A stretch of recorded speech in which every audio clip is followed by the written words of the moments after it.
नमस्कार साथीहरु, technical Sandeep YouTube च्यानलमा हजुरलाई स्वागत छ र म Sandeep Malla. So guys finally Realme ले Realme 8i लाई चाहिँ नेपाली बजारमा लन्च गरिसकेको छ। धेरै समयपछि चाहिँ Realme नेपालले एकदमै बब्बाल काम गरेको छ। एकदमै एग्रेसिभ प्राइसमा Realme 8i लाई लन्च गरेको छ। जुन प्राइसको हामीले एक्सपेक्ट गरेका थियौं त्यो भन्दा पनि केही सस्तो प्राइसमा चाहिँ हामीले देख्न मिलेको छ। सो आज यसैको बारेमा चाहिँ कुरा गर्ने छु, के फिचर स्पेसिफिकेसन देख्न मिल्छ र हाम्रो नेपाली बजारमा के कति प्राइसमा लन्च भएको छ र हजुरहरुका लागि चाहिँ यो स्मार्टफोन कतिको राम्रो रहेको छ सम्पूर्ण जानकारी दिनेछु र भिडियो अन्तिमसम्म हेर्नु होला। त्यो भन्दा पहिला चाहिँ यदि आजको भिडियो मन परे भिडियोलाई लाइक गरेर तलपट्टि देख्न सक्नुहुन्छ रातो बटन त्यसलाई थिचेर च्यानल सब्स्क्राइब गर्नु होला र साथमा रहेको नोटिफिकेसन बेल आइकनलाई दबाएर अल नोटिफिकेसनलाई पनि अन गर्नु होला ताकि मैले जति पनि नयाँ भिडियो अपलोड गर्छु सबैभन्दा पहिला नोटिफिकेसन हजुरलाई मिल्ने छ।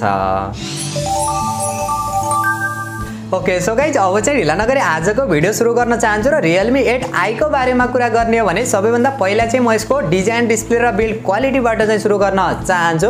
6.6 इन्चको full HD plus IPS LCD display 120 hertz को रिफ्रेश रेटका साथ देख्न मिल्छ भने 180 हर्ट्ज को चाहिँ टच स्याम्पलिङ रेट देख्न मिल्छ। यसमा पनि एकदमै राम्रो कुरा हामीले एडाप्टिभ सेक्स टेक्नोलोजी चाहिँ देख्न मिल्छ।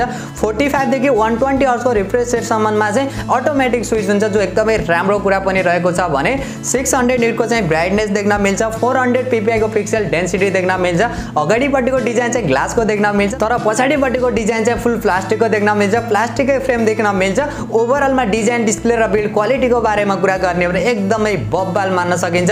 प्राइसिङलाई हेर्ने हो भने र यसको सफ्टवेयरको बारेमा कुरा गर्ने हो भने एन्ड्रोइड 11 का साथ देख्न मिल्छ जो Realme UI 2.0 का साथ एन्ड्रोइड एक्सपिरियन्स पनि हामीले राम्रै देख्न मिल्ने छ भने यसको प्रोसेसरको बारेमा कुरा गर्ने हो भने MediaTekको Helio G96 का साथ देख्न मिल्छ। 12 नैनोमिटर फेब्रिकेसनमा बनेको छ र CPU र GPU को बारेमा कुरा गर्ने हो भने 2 कोर Cortex A76 र 6 कोर Cortex A55 को CPU र Mali G57 MC2 को चाहिँ GPU देख्न मिल्छ। LPDDR4X RAM र UFS 2.2 को चाहिँ स्टोरेज टाइप देख्न मिल्छ।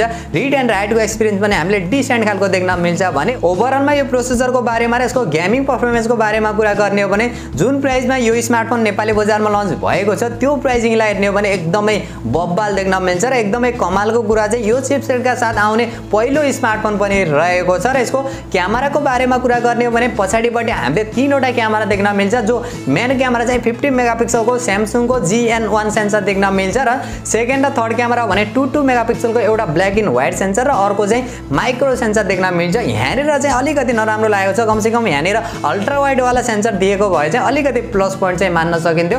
अगाडिपट्टिको सेल्फी क्यामेरा चाहिँ हामीले 16 मेगापिक्सलको देख्न मिल्छ। अगाडि पछाडिबाट हामीले 1080 पिक्सलको भिडियो रेकर्ड गर्न सकिन्छ।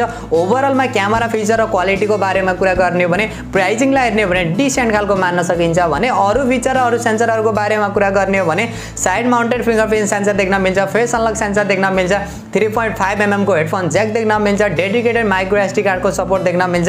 सिंगल स्पिकरको सपोर्ट देख्न मिल्छ। अडियो क्वालिटी पनि डिसेन्ट खालको मान्न सकिन्छ भने यसको ब्याट्रीको बारेमा कुरा गर्ने हो भने 5000 mAh को ब्याट्री देख्न मिल्छ। 18 वाट को charger USB type C port का साथ ब्याट्री ब्याकअप त हामीले राम्रै देख्न मिल्छ तर यसको चार्जरलाई लिएर भने अलिकति मलाई चित्त बुझेको छैन। अहिलेको टाइममा आएर 18 वाट को चार्जर एकदमै रेगुलर मान्न सकिन्छ। Realme ले नै यो भन्दा पहिला 67 वाट सम्मका पनि चार्जर दिइसकेको छ। कम से कम पनि 33 वाट को फास्ट चार्जर दिएको भए चाहिँ एउटा प्लस पोइन्ट चाहिँ मान्न सकिन्थ्यो भने यसको भेरिएन्टको बारेमा कुरा गर्ने हो भने चाहिँ नेपाली बजारमा दुईवटा भेरिएन्टका साथ लन्च भएको छ जो 4GB 64GB र 6GB 128GB का साथ लन्च भएको छ र प्राइसिङको बारेमा कुरा गर्ने हो भने चाहिँ पहिलो चोटी Realme ले एकदमै राम्रो काम गरेको छ। एकदमै एग्रेसिभ प्राइसमा जुन प्राइसको हामीले एक्सपेक्ट गरेका थियौं त्यो भन्दा पनि सस्तो प्राइसमा चाहिँ लन्च गरिदिएको छ। यसको बेस भेरिएन्ट 4GB 64GB वाला चाहिँ 23769 रुपैयाँ र 6GB 128GB को चाहिँ हामीले 27169 रुपैयाँमा चाहिँ नेपाली मार्केटमा पाइरहेका छौं जो एकदमै बब्बाल प्राइस मान्न सकिन्छ ओभरअल फिचर स्पेसिफिकेसनलाई हेर्ने हो भने। सो गाइस यही थियो Realme 8i को ओभरअल डिजाइन, फिचर र स्पेसिफिकेसन र मेरो पर्सनल ओपिनियनको बारेमा कुरा गर्ने हो भने फोन त एकदमै बब्बाल रहेको छ र अझै एकदमै राम्रो कुरा चाहिँ एकदमै एग्रेसिभ प्राइसमा पनि लन्च गरिदिइसकेको छ। यदि हजुरहरु चाहिँ यो स्मार्टफोन क्यामेराका लागि हेर्दै हुनुहुन्छ भने चाहिँ यो प्राइस सेगमेन्टमा अरु कम्पनीमा चाहिँ जान सक्नुहुन्छ। हैन हजुरलाई गेमिङका लागि गुड लुकिङ भएको स्मार्टफोन चाहिएको छ, ब्याट्री ब्याकअप एकदमै राम्रो भएको स्मार्टफोन चाहिएको छ भने चाहिँ मजाले Realme 8i सँग चाहिँ जान सक्नुहुन्छ। ओभरअल प्याकेजमा हेर्ने हो भने पनि एकदमै कमालको स्मार्टफोन चाहिँ रहेको छ। सो हजुरहरु मध्ये चाहिँ कति जनाले Realme 8i लाई वेट गरेर बस्नु भएको थियो र जुन प्राइसमा यो स्मार्टफोन लन्च भएको छ त्यो प्राइस चाहिँ कतिको चित्त बुझेको मिलेको छ त्यो भने कमेन्ट गर्नु होला र यदि आजको भिडियो मन पर्यो भिडियोलाई लाइक गरेर तलपट्टि देख्न सक्नुहुन्छ रातो बटन त्यसलाई थिचेर च्यानल सब्स्क्राइब गर्नु होला र साथमा रहेको नोटिफिकेसन बेल आइकनलाई दबाएर अल नोटिफिकेसनलाई पनि अन गर्नु होला ताकि मैले जति पनि नयाँ भिडियो अपलोड गर्छु सबैभन्दा पहिला नोटिफिकेसन हजुरलाई मिल्नेछ।